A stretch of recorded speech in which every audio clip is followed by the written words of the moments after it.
Bom dia a todos e a todas. É com imensa alegria que recebemos todos neste dia de encerramento do segundo Saberes, Encontro de Educadores de Sobral. Reinventando-se neste formato virtual, o encontro tem o objetivo de oportunizar aos educadores de Sobral debates e reflexões em torno dos saberes e emoções sobre o ofício de educar, através de encontro de múltiplos olhares. A proposta é que, através da tela vítrea e no espelho do olhar do outro, como um caminho de aprendizagens, todos possam juntos descobrir e construir novas perspectivas, renovando sentimentos acerca de sua profissão. Os Saberes, Encontro de Educadores de Sobral, compõe o Programa de Formação Pessoal, realizado pela Secretaria de Educação por meio da Escola de Formação Permanente do Magistério e Gestão Educacional, ESFAPEG. Acompanhando as transformações mundiais, o evento agora se encontra no formato virtual, estreitando distâncias, alargando as fronteiras, aberto a professores, coordenadores pedagógicos, diretores e profissionais ligados ao ofício de educar. Contando em diversos momentos com a importantíssima contribuição de instituições e educadores de outras redes, constituindo uma ação importante de valorização do magistério e apoio aos saberes e fazeres dos educadores de Sobral. Ao longo destes 2 anos, os Saberes proporcionam uma série de atividades científicas, artístico-culturais e pedagógicas, tecendo oportunidades para ver, ouvir e sentir o mundo educacional a partir de múltiplas visões. E para brilhantar a manhã deste terceiro dia de evento, teremos a apresentação do coral Vozes de Sobral, composto por alunos e professores da Escola de Música Maestro José Wilson Brasil. O coral apresentará a canção Corra e Olhe o Céu, composição de Cartola, sob a regência da professora Késia Carvalho e arranjos de André Protásio. Com vocês, o coral Vozes de Sobral.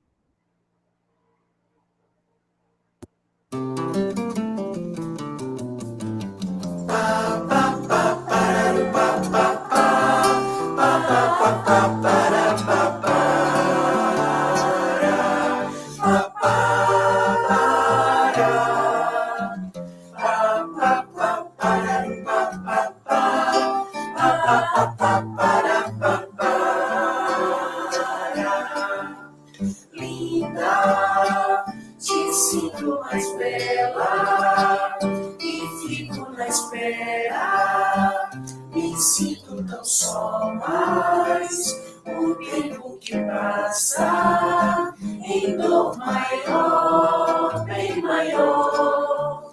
Linda, casa mais linda, que te seja.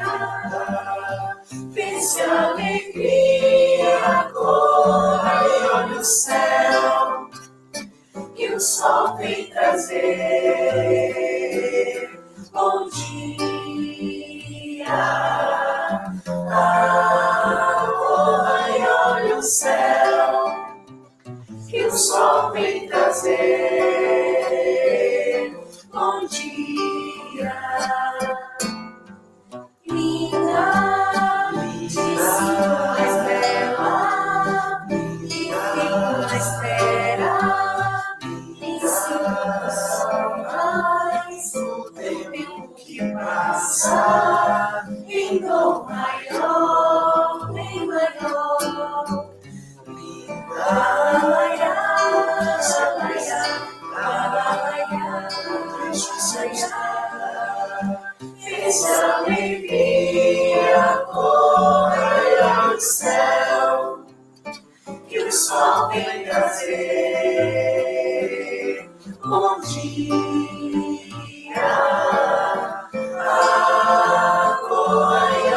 céu que o sol vem trazer.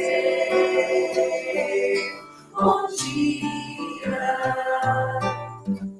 Pa, pa, pa, para, pa, pa, pa, para, pa, pa, para, pa, para.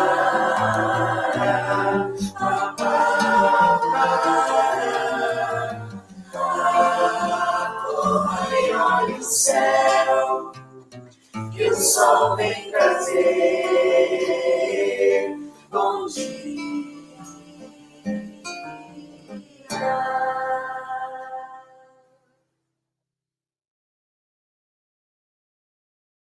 Agradecemos aos integrantes do grupo musical por nos contemplar nesse momento com essa belíssima apresentação. Convidamos ao palco virtual o excelentíssimo senhor Herbert Lima, secretário da Educação de Sobral. O ilustríssimo diretor-presidente da Escola de Formação Permanente do Magistério e Gestão Educacional, senhor Amaury Gomes. E a ilustríssima senhora Keila Almeida de Mendonça Abreu, assessora pedagógica das editoras Ática, Saraiva e Scipione, para a rede pública de ensino. E para fazer uso da palavra, convidamos a ilustríssima senhora Keila Almeida de Mendonça Abreu, assessora pedagógica das editoras Atical, Saraiva e Scipione para a rede pública de ensino. Bom dia, educadores e educadoras que participam do Segundo Saberes e também aqueles que nos assistirem posteriormente. Eu sou a Keila Mendonça, sou assessora pedagógica das editoras Ática, Saraiva e Scipione para a rede pública de ensino aqui no Ceará. Obrigada, professor Herbert Lima, obrigada a Amaury e Ana Fábia pela oportunidade em contribuir para a realização deste evento. Cada vez mais, nós constatamos a necessidade de construção e compartilhamento de saberes. E participar de momentos inspiradores como este, com certeza é motivador, principalmente dentro da realidade momentânea em que estamos vivenciando. Então, contem comigo e com todos os que fazem parte das editoras Ática, Saraiva e Scipione. Muito obrigada. Convidamos o ilustríssimo diretor-presidente da Escola de Formação Permanente do Magistério e Gestão Educacional, professor Amaury Gomes. Bom dia a todos e a todas, né, aos nossos professores e professoras, não só daqui de Sobral, mas da região norte do estado do Ceará, e de todo o Brasil, né. Para nós que fazemos a Escola de Formação de Professores aqui de Sobral, é uma grande honra estarmos neste momento no Segundo Saberes, né, é a 13ª edição do Olhares, que é um encontro que já marca a história da educação de Sobral, e nós só temos a agradecer. Hoje é o terceiro e último dia de encontro, tivemos oficinas, tivemos palestras no formato de live, né, vamos ter ainda uma palestra hoje, 2 palestras, na verdade, uma de manhã e outra à tarde.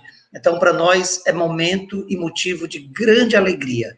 Eu gostaria de agradecer à Secretaria de Educação de Sobral, na pessoa do professor Herbert Lima, pela confiança e a credibilidade.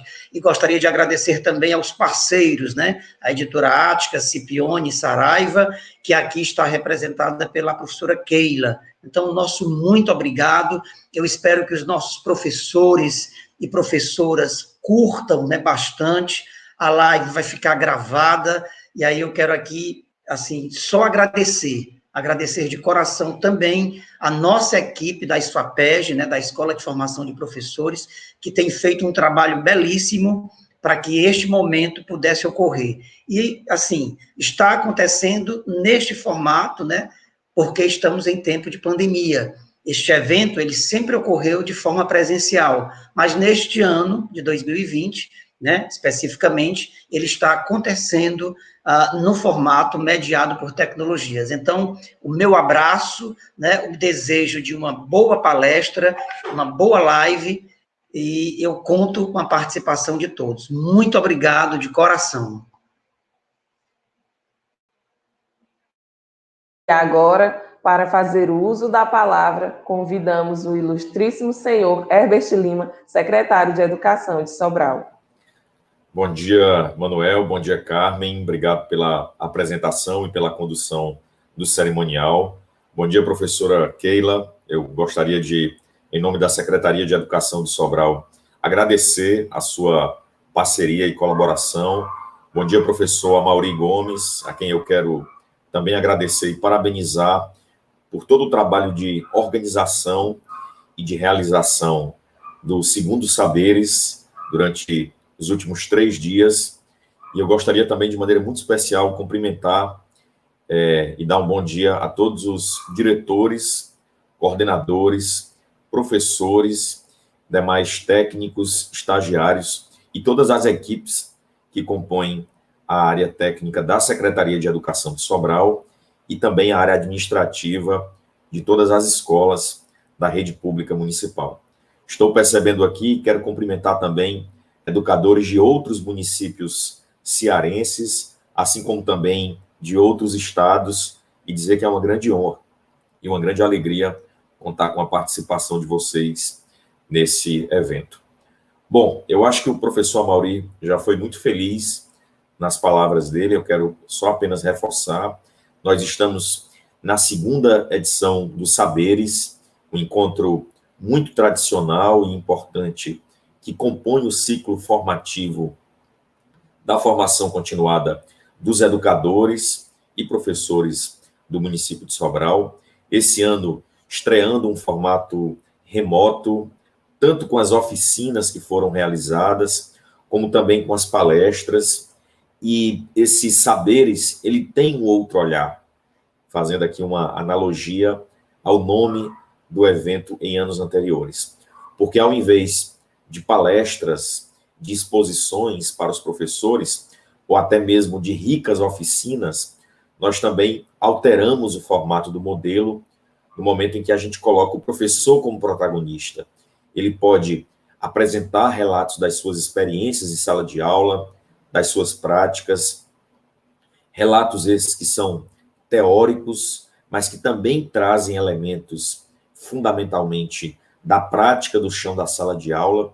E nós tivemos, ao longo desses 3 dias, a oportunidade também, como ocorreu na tarde de ontem, com mais de uma centena de relatos de experiências, de conhecer práticas inovadoras, de compartilhar ações feitas no contexto da sala de aula, tanto no eixo 1, que tratou sobre experiências, metodologias e a didática pedagógica no âmbito da educação infantil, como no eixo 2, que trouxe essas mesmas experiências no ensino fundamental, o eixo 3, que falou sobre práticas inovadoras na gestão de diretores e coordenadores, o eixo 4, que tratou sobre experiências no campo da educação de jovens e adultos, o eixo 5, que é um eixo mais teórico, mais histórico, sobre educação, o eixo 6, que traz as competências socioemocionais, já que o nosso município tem psicólogos concursados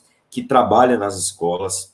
É uma grande inovação que muitas cidades no Brasil gostariam de ter. E o eixo 7, que foi a grande novidade, o fato de ter um eixo de novas tecnologias e tecnologias digitais que permitiu a professores, a educadores compartilharem também as suas experiências durante esse período de isolamento social, de pandemia, principalmente no belíssimo trabalho que foi feito com o ensino remoto nos últimos meses.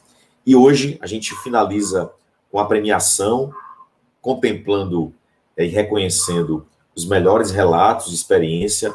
Obviamente que todos estão de parabéns, foi uma felicidade muito grande poder acompanhar as sessões dos trabalhos científicos de ontem, pelo canal do YouTube da Escola de Formação, pelo canal do YouTube da Secretaria de Educação, e também em algumas sessões no Google Meeting, elas estavam completamente lotadas, e é muito bom a gente perceber mas como a gente tem que reconhecer a partir de alguns critérios, vocês saberão daqui a pouco os professores premiados e contemplados com as melhores apresentações. E nós encerramos esse terceiro dia muito satisfeitos com a realização do evento, uma participação muito grande, tanto na live de abertura, como eu tenho certeza que nessa live de hoje, pela manhã e também à tarde. Todas as salas ficaram completamente lotadas. O Google Meeting estabeleceu um limite de 100 pessoas, então todas tiveram número máximo. E eu quero aqui também reconhecer, além da participação dos nossos diretores, coordenadores, professores, demais educadores, o empenho da equipe da Escola de Formação, que organizou todo o material do evento. Todas as apresentações estão disponíveis no site, assim como a gravação das lives, a programação, a mediação, a avaliação dos trabalhos. E quero também agradecer e cumprimentar a toda a equipe técnica da SFAPEG, da Secretaria de Educação, que conduziu a parte técnica para que a gente tivesse tanto a transmissão das lives, como também a mediação no Google Meeting. Parabéns a todos os educadores pelo excelente resultado na premiação dos trabalhos e muito obrigado a todos que participaram da segunda edição dos Saberes, esse ano de 2020, virtual, por conta da pandemia. Muito obrigado, um grande abraço a todos. As autoridades aqui presentes e convidamos a todos para sentar na plateia virtual.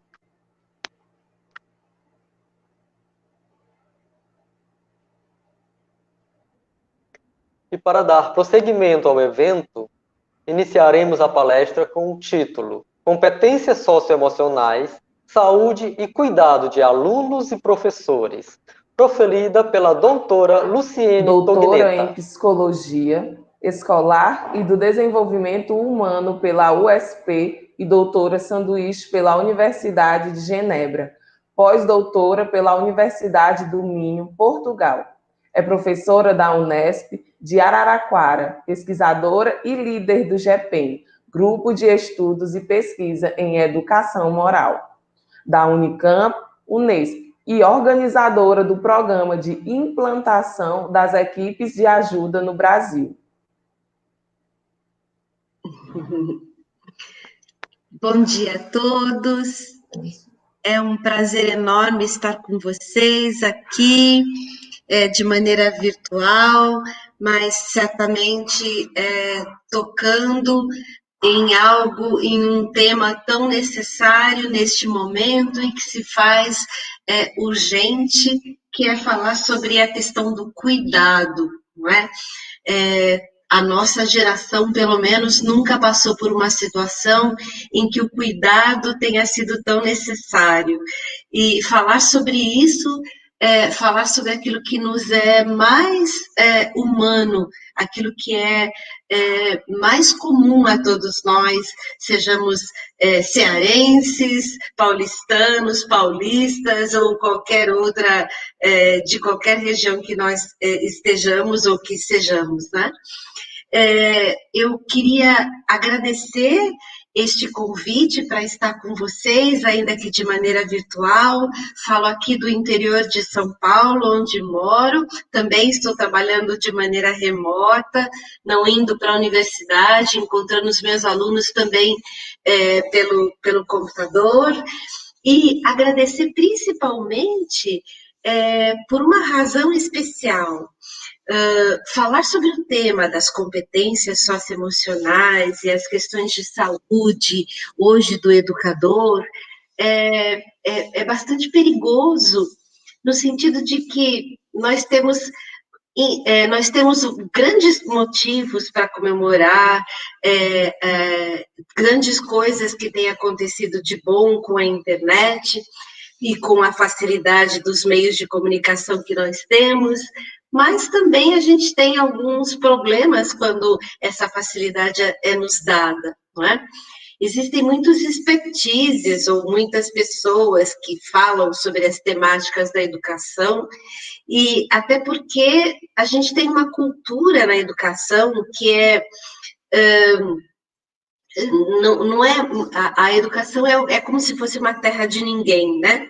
Todo mundo fala e todo mundo sabe um pouco. E na verdade, eu fiquei bastante feliz por estar aqui representando a universidade, representando de fato a ciência, ou seja, vocês convidam uma pessoa que vem da universidade, mas que não vem que não está num laboratório fechado, sim, mas que faz pesquisas em educação.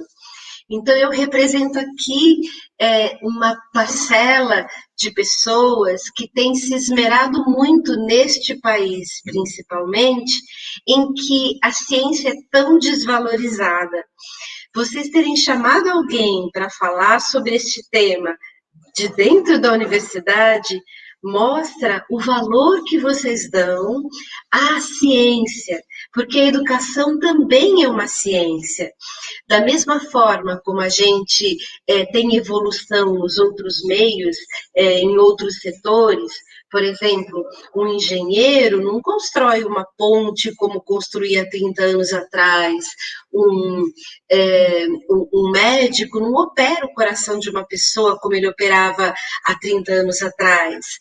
E um professor também não tem mais como dar suas aulas como ele dava há 30 anos atrás. E até porque os conteúdos das grades curriculares que nós temos já não comportam mais as mesmas temáticas.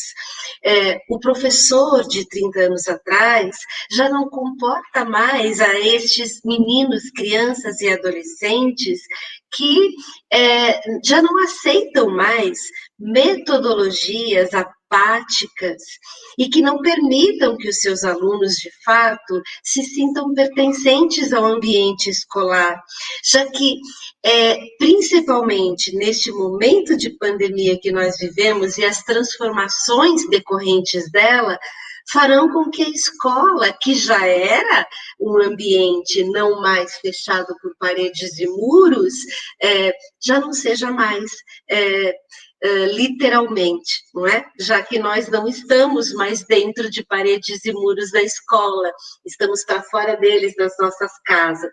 Mas este fenômeno da escola que se transforma e que supera os muros e as paredes, ele já era algo vivenciado e necessário da gente compreender antes da pandemia. E com ela, então, fica muito evidente de que a nossa volta, de que o retorno à sala de aula será, quando pudermos, né, visto este momento de primeira onda estendida que a gente está vivendo, não será mais o mesmo retorno, não será mais a mesma situação, e não poderemos voltar como éramos antes, sem levar em consideração todas as experiências, não é? E aprendizagens que nós tivemos durante esse período. Então, muito obrigada pelo convite, e falar sobre essas questões, então, é um prazer, porque estaremos falando daquilo que nos é profundamente humano. Nunca se falou tanto sobre as questões de saúde mental, de crianças, de famílias e de professores. E nunca se falou tanto da necessidade, ou nunca se viu tanto a necessidade da reinvenção, não só dos métodos de educação, como da necessidade de se pensar em outras competências que não são apenas deste momento que nós estamos vivendo, mas deviam e devem ser potencialmente muito mais consideradas e muito mais necessárias nestes tempos, que são as competências socioemocionais. Elas já estavam dentro do currículo de educação, elas já tinham uma inserção necessária, tanto nas avaliações institucionais, nas avaliações internacionais de educação. O PISA de 2022 já prevê a avaliação da cooperação, do trabalho em grupo, da responsabilidade. O relatório Tales, que também é da OCDE, já também prevê, já tem há algum tempo se preocupado com as questões de convivência nas escolas, ou seja, a BNCC já traz competências dessa natureza. A lei anti-bullying no Brasil, que é incorporada à LDB, fala de uma cultura da paz, fala da necessidade de se pensar a superação do bullying, não mais por meios de criminalização, mas de possibilidades de reparação dos erros de meninos e meninas agressores de bullying, de possibilidade de respostas mais assertivas. Isso tudo para dizer para a gente o seguinte: não é um pressuposto da pandemia estarmos falando sobre as questões de saúde mental e das competências socioemocionais e do cuidado necessário a crianças e adolescentes dentro da escola. A escola já deveria ser um espaço de bem-estar e de cuidado para com aqueles que nela convivem. A aprendizagem da convivência não é mais algo que as escolas podem fazer propaganda como se fosse algo a mais, mas elas são já espaços em que a aprendizagem da convivência, de relações mais assertivas, de respeito, de cuidado com o outro, já são direitos estabelecidos dos nossos meninos e meninas que nela estudam. Ou seja, estamos falando necessariamente de que a pandemia potencializa essa necessidade, mas ela já é anterior à pandemia, algo necessário para as nossas escolas, que tiveram que se reinventar, não só pela pandemia, mas pela urgência das transformações que ocorrem neste momento pós-moderno que nós vivemos. Então, falar sobre essas questões, eu queria começar falando sobre o impacto deste momento da pandemia, já que, primeiro, essas questões elas não são próprias deste momento, mas elas estão potencializadas sim.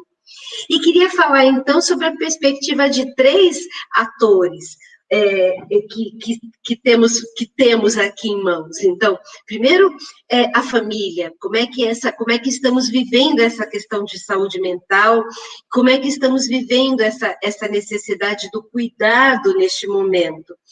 As famílias que estão tendo que reorganizar a sua vida em função da responsabilidade neste momento de também facilitarem a educação dos seus filhos naquilo que era a função da escola.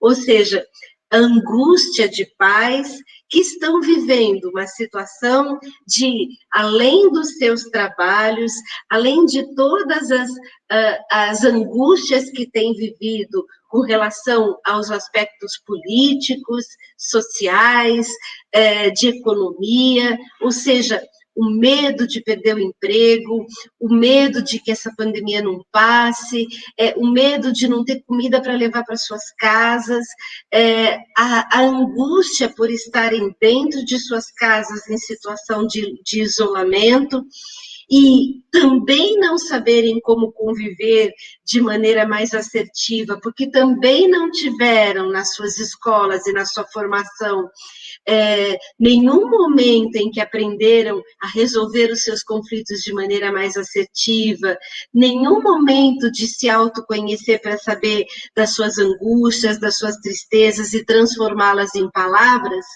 Então, famílias, pais e mães que também não sabem falar com seus filhos de maneira a reconhecer os seus sentimentos, de maneira a reconhecer que seus meninos e meninas sofrem por também estarem nessa situação de isolamento. Ou seja, a angústia das famílias neste momento de não estarem preparadas para viverem uma experiência como essa e ainda terem que assumir uma função de serem professores sem ser, não é? Mais do que nunca, nós entendemos a necessidade de um professor. Mais do que nunca, os pais reconheceram a necessidade de um professor, não só pelos conhecimentos que eles teriam que ter de geografia, de história, de matemática, de alfabetização, de ciências e de quaisquer outras disciplinas que são do conteúdo regular, mas também o que mais faz o professor, o que mais transforma a relação necessária com a escola dessas crianças e adolescentes, a didática deste professor, o jeito deste professor em educar, a metodologia dele. Ou seja, os pais não estão preparados para saber que jeito é que ele cobra uma criança para poder estudar história, que jeito é que ele alfabetiza, que jeito é esse de fazer com que o meu filho, e que é aluno de tal professora,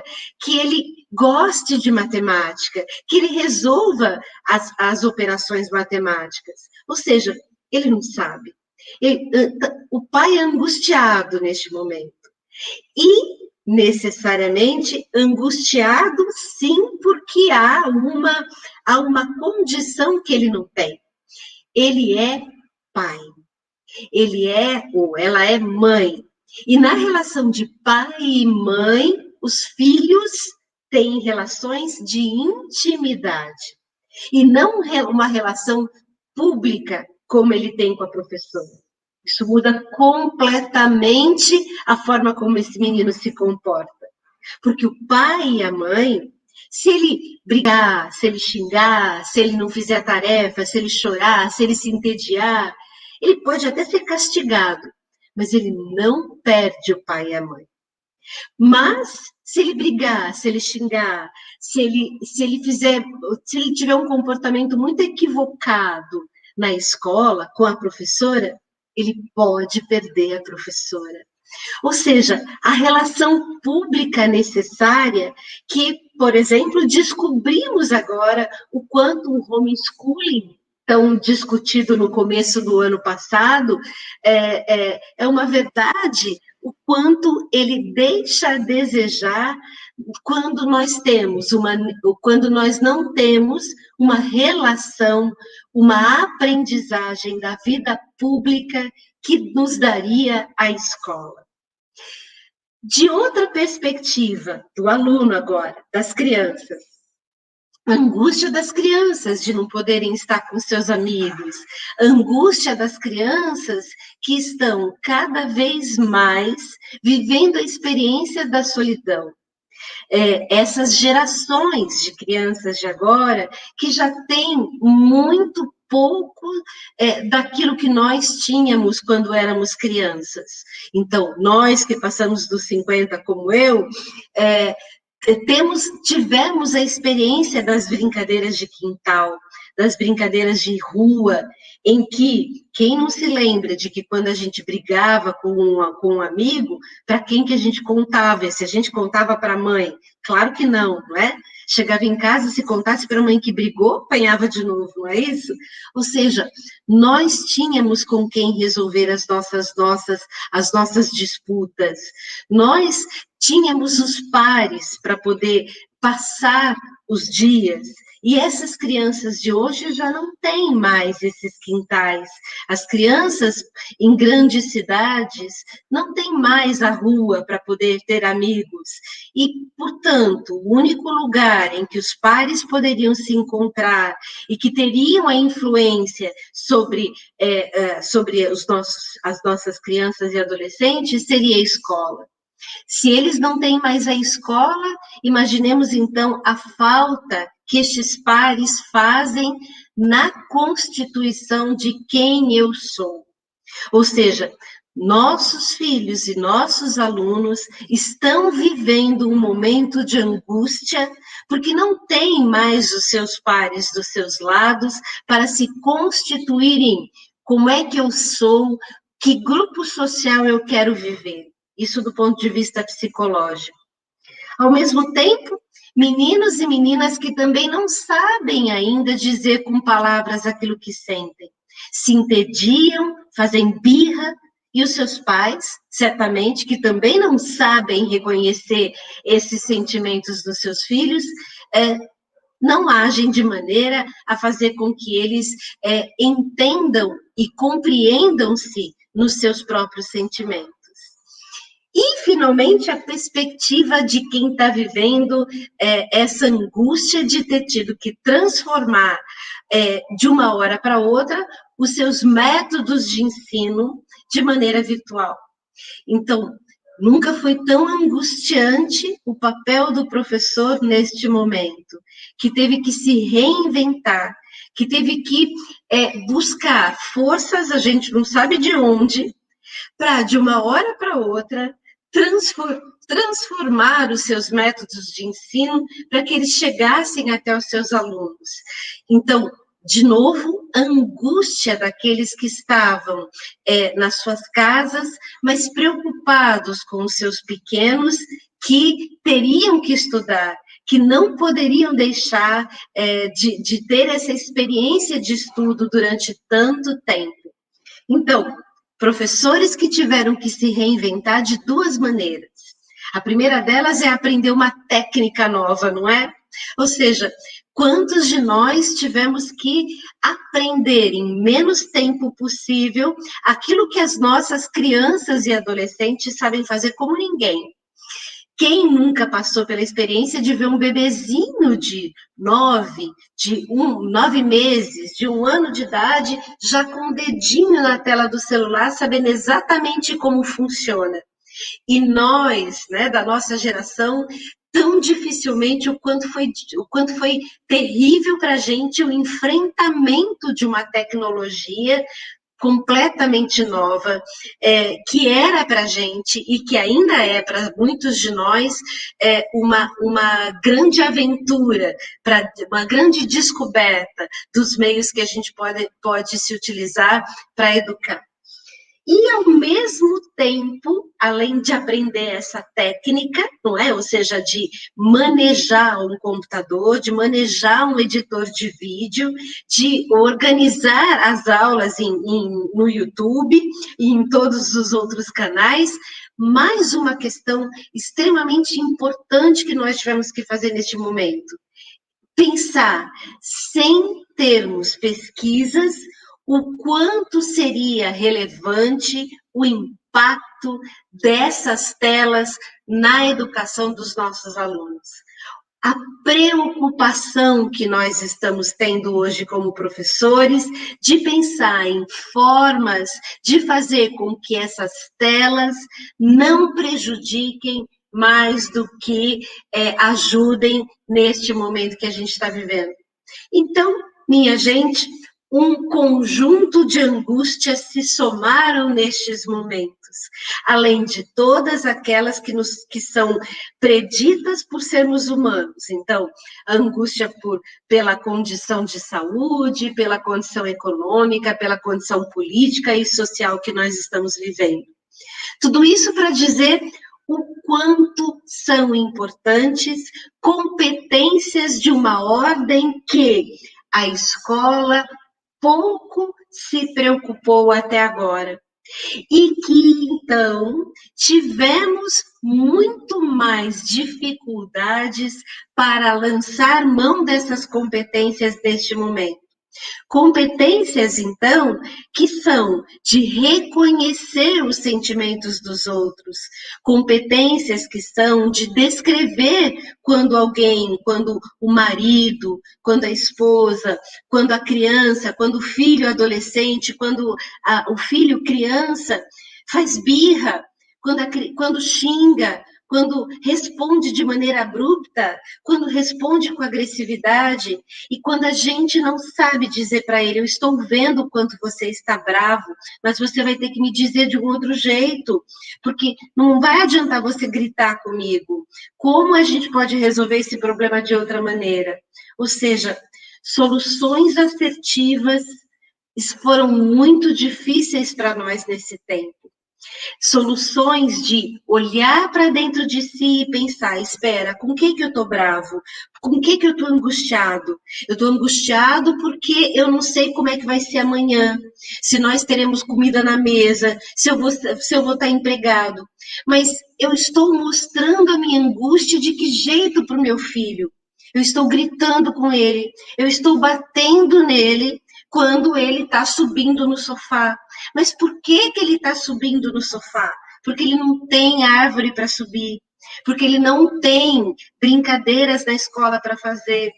Ou seja, este reconhecimento de como é que eu me sinto hoje, essa transformação do que eu sinto em palavras, tem sido para nós um grande problema, exatamente pelas dificuldades que temos de não termos trabalhado, não termos a oportunidade anterior à pandemia de termos esta temática na escola, a temática de aprender a falar com palavras aquilo que eu sinto, a temática de resolver os conflitos que eu tenho com as pessoas, com quem de direito, e não pela professora.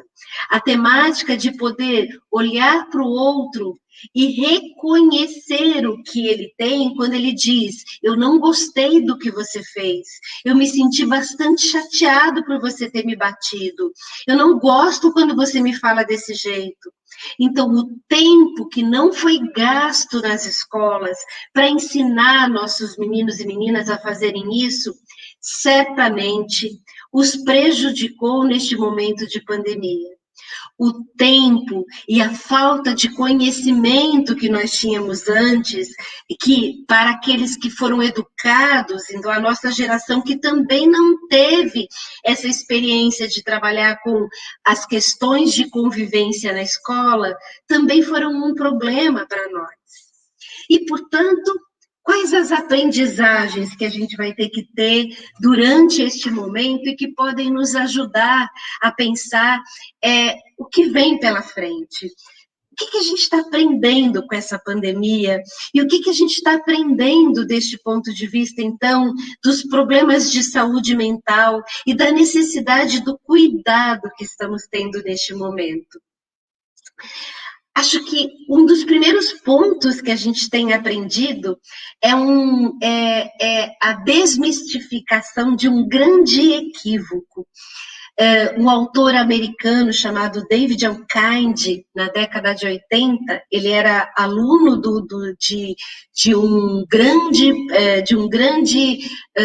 biólogo suíço, Jean Piaget, e ele dizia, até se apropriando das teorias e dos estudos deste biólogo, reconhecido mundialmente por seus estudos, ele dizia de dois grandes equívocos que nós temos, e que lá, desde 1920, Piaget já dizia deles, não é? Dois grandes equívocos que são: o primeiro deles é achar que as nossas crianças e adolescentes pensam como adultos. Ou seja, a gente acredita que as nossas crianças e adolescentes pensam como nós adultos, quando nós acreditamos que eles são capazes de se manter numa tela, por exemplo, como vocês estão aqui, por 1 hora, por 2 horas, prestando atenção em uma pessoa falando, não é? A pessoa até que me recebeu aqui, que me acolheu, disse, Luciane, você quer passar alguns slides? Eu disse, não, eu prefiro não. Mas eu prefiro que não exatamente porque é mais tela, é menos ainda contato visual. Vocês estão me vendo, ainda que eu não veja vocês, mas pelo menos o benefício é vocês de estarem vendo alguém que tem expressão facial, que tem condições de mostrar com as palavras e com as expressões faciais aquilo que sente, aquilo que quer que vocês sintam também. Então, vejam, as crianças e adolescentes dispostas neste momento à tela terão muito mais dificuldade do que nós adultos de nos mantermos atentos. As crianças e adolescentes, mesmo que não sejam em telas, no dia a dia das aulas, não conseguem passar 4 horas sentado de maneira enfileirada, não conseguem, já não conseguiam em 1920, quando Piaget falava disso, não conseguiam em 1980, quando David Elkind falava disso, e não conseguem hoje. Ou seja, criança pensa diferente de adulto. O adulto que está aqui me escutando faz um monte de analogias, faz um monte de comparações hipotéticas na sua cabeça. Ele pensa no seu aluno, o João Vitor, quando ele está ouvindo, por isso que ele não para quieto na cadeira. O Fernando, por isso que ele fala o tempo todo. Ou seja, vocês estão coordenando muitas ações ou muitas ideias do que eu estou falando com a experiência que vocês têm, combinando essas experiências, que é próprio de um pensamento formal, que o Piaget dizia, um pensamento, para quem estudou o Piaget, operatório formal, ou seja, operando, coordenando ações na cabeça. Só que as crianças não fazem isso. As crianças, para coordenar ações em plano mental, elas primeiro coordenam ações em plano físico. Então, elas precisam pegar, precisam mexer, precisam se levantar, precisam falar, elas precisam ouvir o outro. Então, não dá para ensinar no modelo. E essa é uma grande aprendizagem que a gente reforça a partir da pandemia, um modelo em que as crianças apenas sejam ouvintes. Não dá mais um modelo em que as crianças se sentem uma atrás das outras e que permaneçam 4 horas apenas ouvindo, mas elas precisam planejar, avaliar o seu dia, elas precisam dizer o que pensam, dizer o que sentem, porque elas não pensam como nós adultos, quietos, apenas aqui dentro da cabeça, não é? O segundo equívoco que o David Elkind levanta é que se acreditamos equivocadamente que as crianças pensam como nós adultos, equivocadamente, nós também achamos que as crianças sentem diferente de nós adultos. E as crianças não sentem diferente. As crianças se sentem tristes, angustiadas, preocupadas, humilhadas, expostas da mesma maneira. Nós não temos coragem de chamar a atenção do marido, da esposa, do pai, da mãe, do amigo, do companheiro, da companheira, do colega da mesma idade que nós, adultos, na frente dos outros. Mas nós chamamos a atenção das crianças na frente dos outros. Nós expomos as crianças dizendo, gente, será que fulano está certo? Olha que coisa feia, eu não acredito que você está fazendo isso. Ou seja, nós colocamos as crianças em situação de humilhação. Nós dizemos para elas, para com isso, moleque, chorando desse jeito, onde é que já se viu? Que coisa mais feia, parece, você não é mais criancinha. Nós não consideramos os sentimentos das crianças. Reconhecemos quando um adulto chora, mas não reconhecemos quando uma criança chora, dizendo para ela, eu estou vendo o quanto você está chateado, puxa, você deve estar com bastante medo para você chorar desse jeito, medo que a mamãe não volte para te buscar, por exemplo. puxa vida, que triste que é quando a gente acha isso. Ou seja, nós não reconhecemos os sentimentos das crianças. E nós, então, acreditamos que as crianças sintam como nós. Não sintam como nós. E por isso, então, não damos às crianças espaços para dizer o que sentem, espaços para ter reconhecido seus sentimentos. Nós não damos espaços para que as crianças digam uma para a outra. Diga para o seu amigo como é que você se sente. Diga para ele se você gosta de como ele te trata. Achamos que isso é perda de tempo, não é? E aí, então, o que fazemos com as nossas crianças? Ensinamos a elas que sentimentos não são importantes. Ensinamos a elas a não dizer com palavras aquilo que sentem.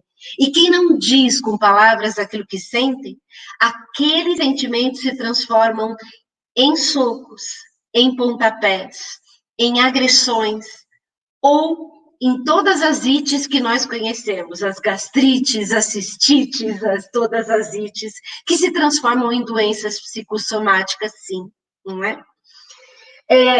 A segunda coisa que nós aprendemos é que, interessantemente, nunca mais a gente vai poder ter problemas com o celular na sala de aula. E nem dizer para uma criança, guarda o celular agora, não é?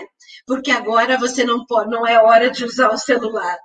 Ou então fazer o que, pasmem, mas existem universidades que ainda faziam isso, professores que diziam no ensino universitário, guarda o computador.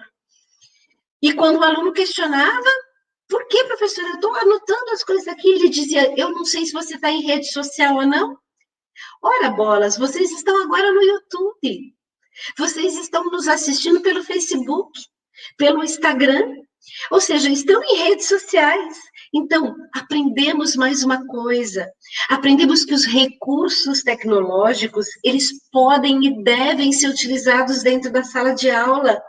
Eles devem ser usados como recursos da verdade, em que os nossos alunos podem e devem aprender a utilizá-los e utilizá-los bem. Isso, portanto, faz diferença no tipo de conteúdo que deve estar presente nos nossos currículos pedagógicos a partir de agora. Não dá mais para desconsiderar as aprendizagens necessárias que advêm do uso do celular, do uso das redes sociais.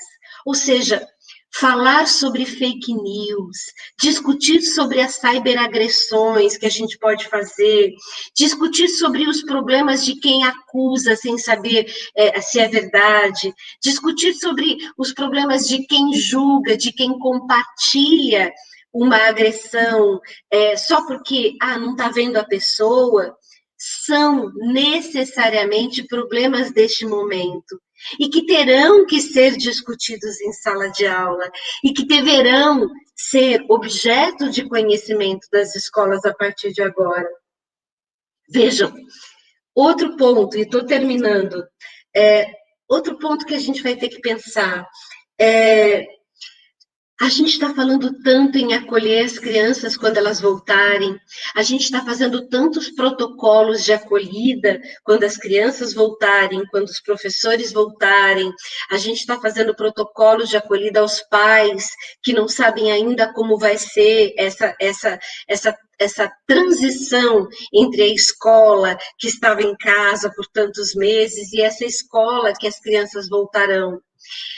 São extremamente necessários se pensar nos passos que a gente vai fazer de cuidado, de falar sobre como se sentem, de acolhida necessariamente aos professores, de dar espaços para que a gente possa trocar sentimentos, compartilhar as nossas dores. Tudo isso é verdade.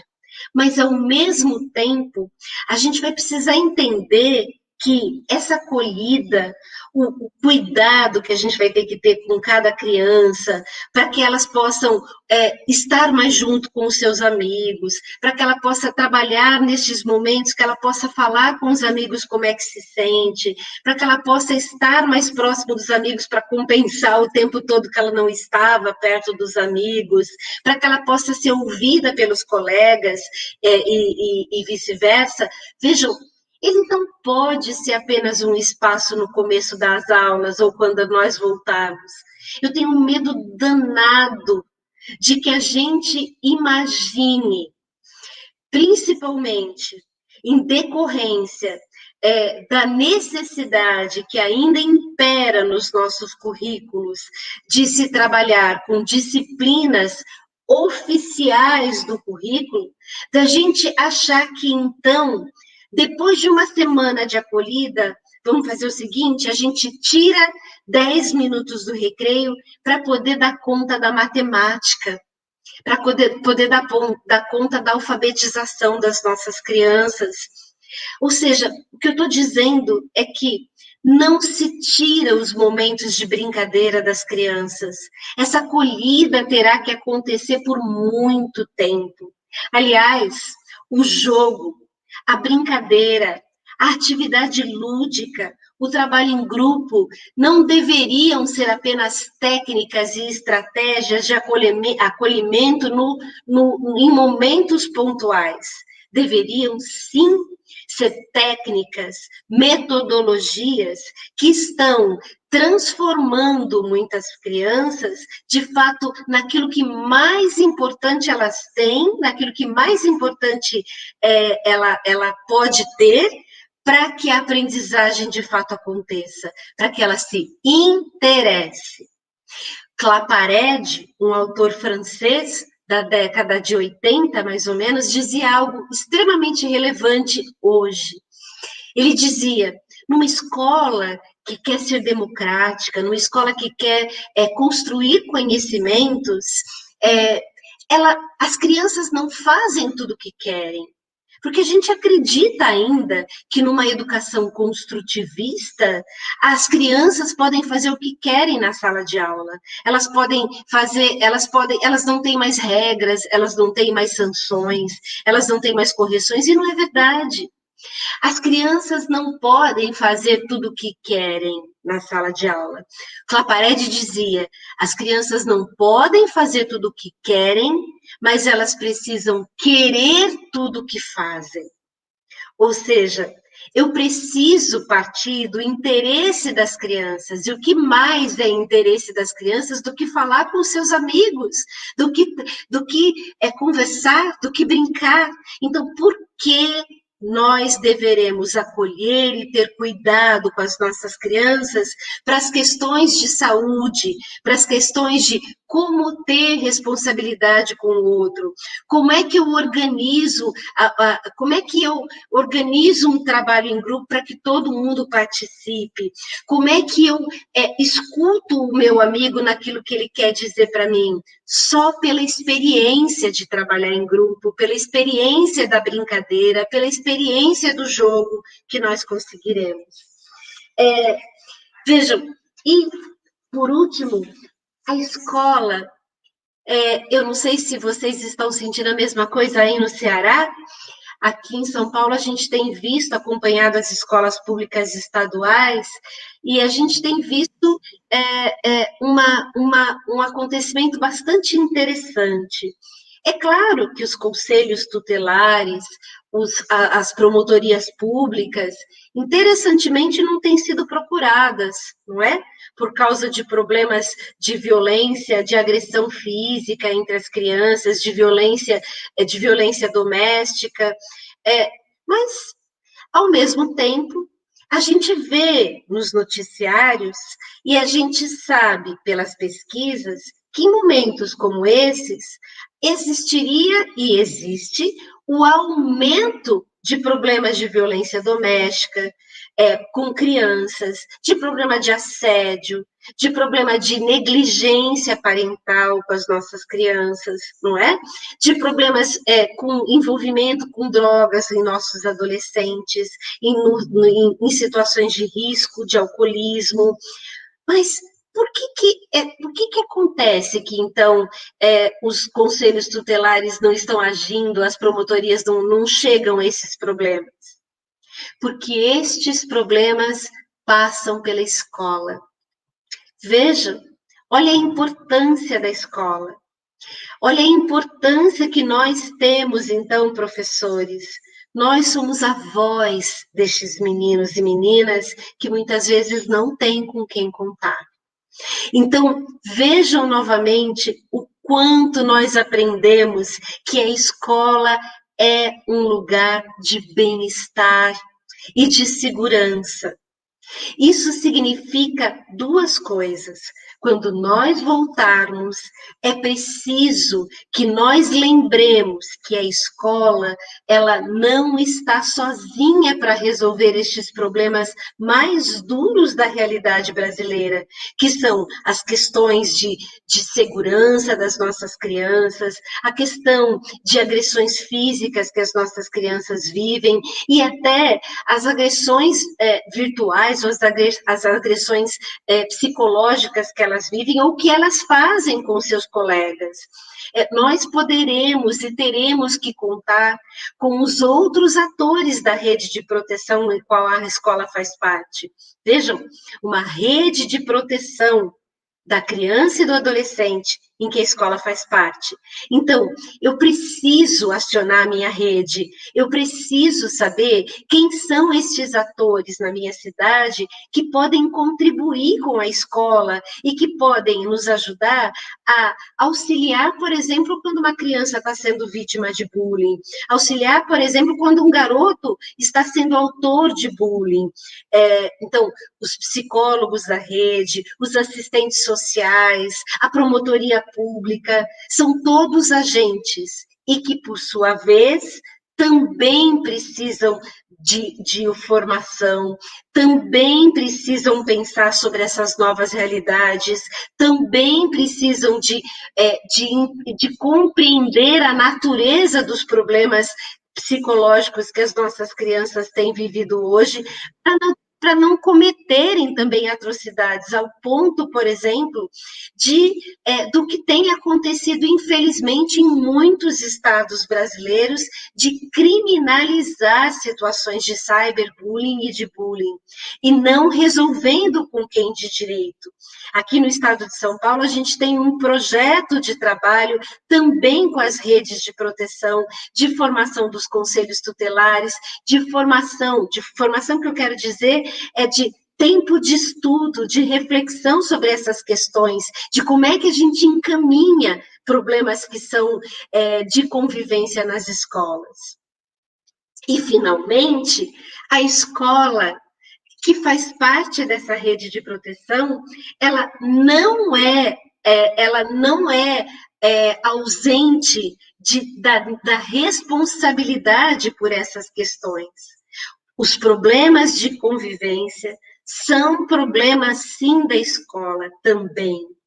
Ela faz parte de uma rede em que ela é o agente promotor por excelência, porque, vejam, ela é que faz todo este acompanhamento e este encaminhamento dos problemas de convivência que tem.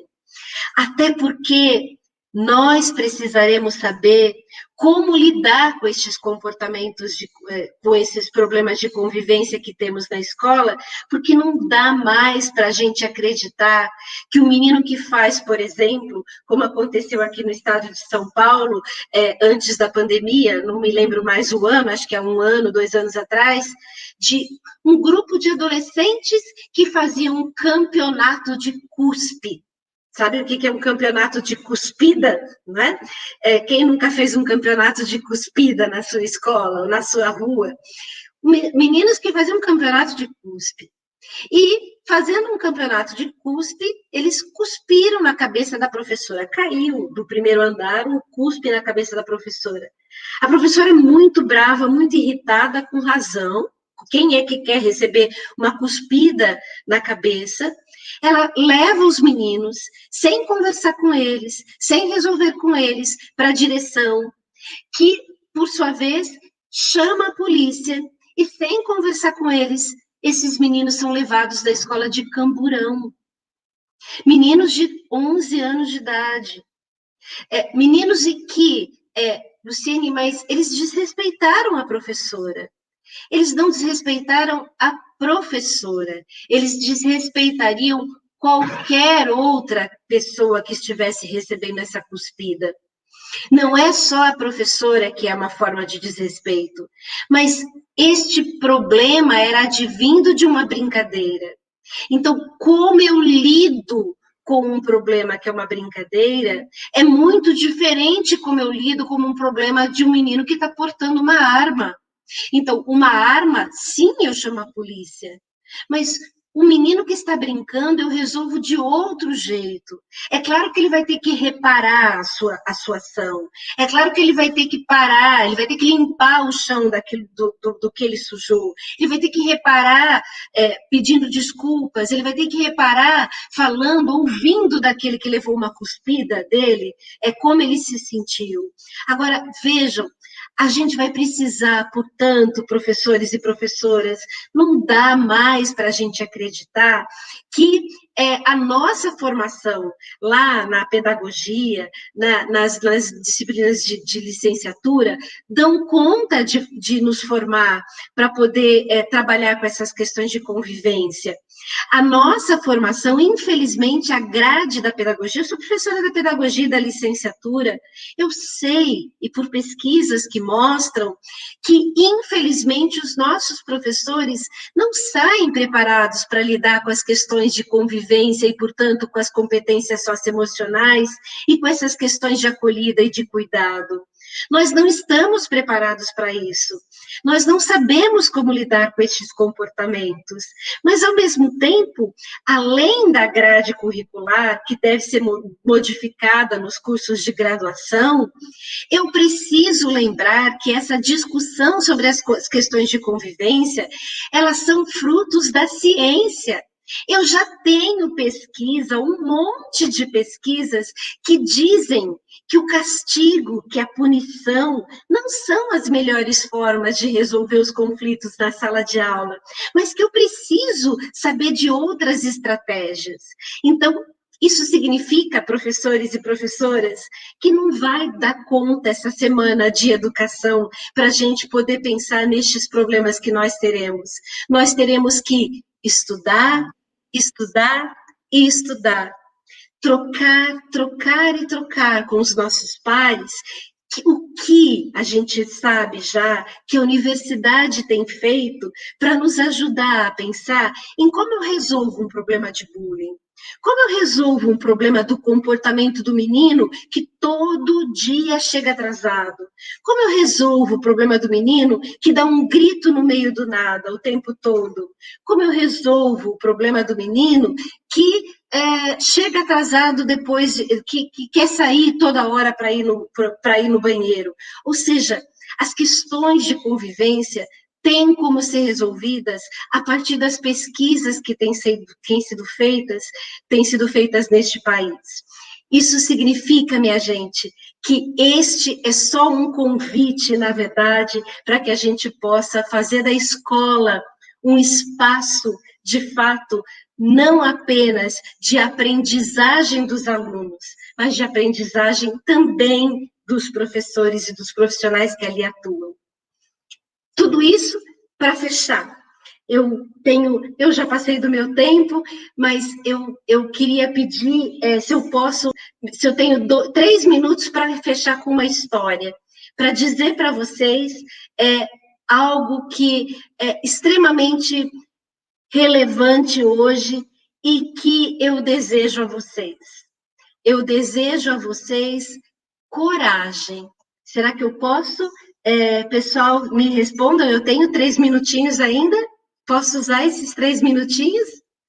Sim, estão me dizendo que sim. Então, muito obrigada. E eu vou ler para vocês, então, algo que é aquilo que eu mais desejo que vocês tenham neste momento e que talvez mais nós todos precisemos. Coragem, moleque. Vamos lá? Onde está sua coragem? A pergunta entrou ligeira, parecendo língua estrangeira, no meu peito de moleque. Sabe quando a gente se sente uma ilha no oceano? Para onde a gente olha tem mar e não tem como escapar? Fui procurar na memória se eu me lembrava de uma história de alguém muito valente. Podia ser um super-homem, aquele que é muito forte, como todo super-humano, ou um guerreiro de Troia que esperou até a morte pelo soldado romano. E ainda o caçador da história da Chapeuzinho, que era muito destemido para matar o lobo mau. Mas será que o herói sem igual não era o lobo, coitado, que sempre foi odiado? Pensa que é fácil ser eternamente lembrado pelo que se fez de errado, sem perdão, um mau elemento, sem direito ao esquecimento? Onde está a sua coragem? Achar essa resposta não era tão simples assim. Foi então que, para encontrar minha coragem, eu fiz um mapa de mim. Foi seguindo meu mapa de mim que achei minha coragem na batata da perna ralada, nem frita nem assada, que tinha marca de atleta, enfrentar o machucado do tombo de bicicleta. Achei também a valentia, quando a noite leva o dia e o quarto, antes iluminado, agora todo ofuscado, se enche de escuridão. Ou quando a dor assoberba o peito e enfrentar, não tem jeito, o medo da solidão. Tem que ser forte também para a vontade de ganhar da mão, porque só sendo determinado para não agir com agressão, a gente é provocado. Foi assim que eu, moleque ou homem feito, perfeito ou cheio de defeito, encontrei a resposta que procurava. Ancorei num porto seguro, coloquei a coragem no bolso e segui para o futuro. Que vocês tenham muita coragem, moleques. Muito obrigada. Professora, meu agradecimento especial pela história, tá? Linda. Muito obrigado. Eu vou colocar aqui. Muitos elogios eu vou colocar aqui no chat aqui para vocês poderem compartilhar com os professores que nos escutam, onde as pessoas podem encontrar esse livro. Esse livro é um livro gratuito. Nós fizemos agora para a pandemia, tá bem?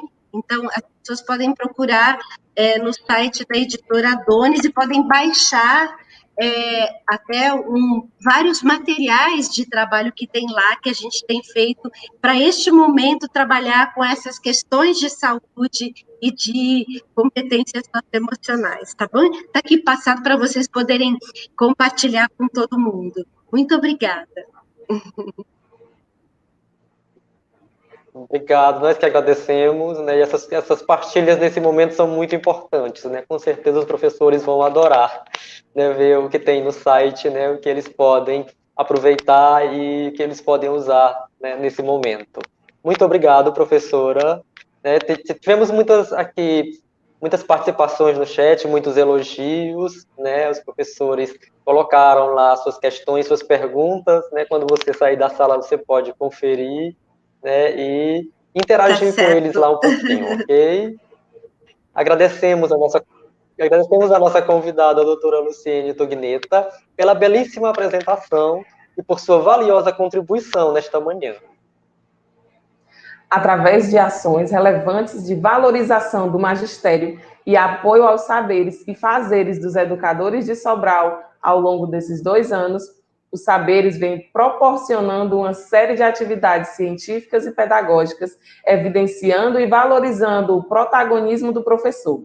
E por que não dizer o professor do século XXI? Com a riqueza dessa prática pedagógica em que são desenvolvidos no contexto atual, o professor reinventou-se, apoderando-se do seu novo fazer pedagógico, mediando por tecnologias digitais. Apresentaremos nessa manhã os resultados dos relatos de experiências, agradecendo a todos os participantes que submeteram seus trabalhos e partilharam com todos as suas valiosas experiências. E convidamos agora, para este momento de premiação e de homenagem, o ilustríssimo diretor-presidente da Escola de Formação Permanente do Magistério e Gestão Educacional, senhor Amaury Gomes. Olá, bom dia novamente. Eu estou muito contente, né? Quero aqui agradecer a você, Manuel, e a Carmen também, pela brilhante participação como cerimonialistas. Quero também agradecer a doutora Luciene Tognetta, que foi brilhante, né, com sábias palavras, neste momento e nesta manhã tão importante, né, para a educação, para a nossa educação aqui em Sobral, para a história da nossa educação. A premiação, como bem disse o secretário de Educação numa fala anterior, ela é algo muito simbólico, porque eu queria fazer uma referência aqui a todos os trabalhos inscritos. Então, foi muito importante. Ontem eu acompanhei a sessão científica da apresentação de trabalhos, e, assim, todos os trabalhos estavam muito bons, assim, era uma centena de trabalhos, e eu quero fazer uma referência aqui às brilhantes apresentações e experiências, que, na verdade, é a essência, né, do nosso encontro aqui de educadores. E aí eu quero também, né, fazer um agradecimento e registrar um agradecimento à Secretaria de Educação de Sobral, nas coordenadorias de ensino fundamental e coordenadoria de educação infantil, né, lá nas pessoas da professora Edna Carvalho e da professora Kathleen Arcanjo, que disponibilizou, né, toda uma equipe para que nos ajudassem. Mas eu também quero fazer referência aos nossos mediadores da Escola de Formação de Professores, aos formadores que estiveram nesses 3 dias de forma incansável, né, fazendo um trabalho de acompanhamento, de monitoramento, e um trabalho que, de fato, rendeu bons frutos. E aí, agora, a gente vai fazer, o que é que nós fizemos? Usamos uma métrica para premiarmos por eixos, né, 3 trabalhos. E aí nós teremos medalhas e um certificado. E aí, hoje, nós vamos fazer um esforço, vamos fazer aqui a leitura, eu vou pedir que o Emanuel, né, e a Carmen façam uma leitura dos resultados, que nós vamos fazer uma entrega física ainda hoje para os professores e professoras que foram premiadas. Teremos, né, um certificado, que ficou muito bacana, e teremos também uma medalha, né? E assim, de novo, fazer uma referência a todos os trabalhos que foram inscritos, que, sem dúvida alguma, abrilhantaram o momento dos saberes, né, neste momento de encerramento, que para nós está sendo assim de grande alegria. Então, eu quero deixar o meu agradecimento, né, sobretudo à Secretaria de Educação de Sobral, sobretudo aos parceiros, como eu já disse, né, editoras Ática, Scipione e Saraiva, e também aos nossos educadores da Escola de Formação, aos nossos colaboradores da Escola de Formação de Professores, da nossa querida SFAPEG, da nossa família SFAPEG, mas também a equipe técnica da Secretaria de Educação de Sobral. Então, nós vamos agora, de forma simbólica, realizar, né, a leitura dos trabalhos premiados, e hoje ainda nós faremos uma entrega física da premiação. Então, nós já estamos em contato, né, com os trabalhos, com os autores, né, dos trabalhos premiados, para, de fato, realizarmos aí a entrega da premiação. Para mim, é motivo de grande honra celebrarmos aqui, né, o encerramento com a entrega das premiações. Eu espero que os nossos educadores de Sobral, né, do Brasil, tenham gostado do que nós produzimos nesses 3 dias, dizer que foi feito com extremo carinho, com extremo zelo, colocando esse trabalho aí à altura da responsabilidade, da credibilidade que eu sei que os nossos professores, né, não só de Sobral, mas do estado do Ceará e do Brasil têm, e do desafio que nós teremos para 2021, né, que será um momento de retomada, né, ainda vivendo nesse momento de pandemia. Então, eu quero deixar aqui o meu abraço e vamos agora para o momento, eu diria, chave alto, né, o ponto alto dos saberes, que é a celebração e a entrega, eu diria, a informação, né, do que nós, do que você, professor, professora, produziu, mas que agora a gente possa celebrar, divulgando aí, né, o grande resultado da 2ª edição dos Saberes, né? E aí eu quero agora chamar de volta aqui ao palco virtual o Emanuel e a Carmen, para que a gente possa, juntos, fazermos aqui a leitura dos premiados. Com o nosso momento tão esperado, iremos dar início à premiação dos melhores trabalhos analisados pelos avaliadores dos relatos apresentados no 2º Saberes, Encontro de Educadores de Sobral. Serão premiados os 3 melhores trabalhos em cada um dos eixos. Vamos chamar por ordem? Eixo 1. Relatos de experiências, práticas e metodologias didático-pedagógicas na educação infantil. 3º lugar ficou para Rejane de Souza Oliveira, do SEI Dolores Lustosa. 2º lugar, Andréia Silva Rodrigues, SEI de Noragoldim, Lins Aragão.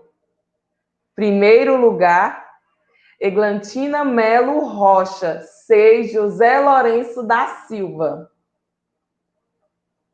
E no eixo 2, relatos de experiências, práticas e metodologias didático-pedagógicas no ensino fundamental.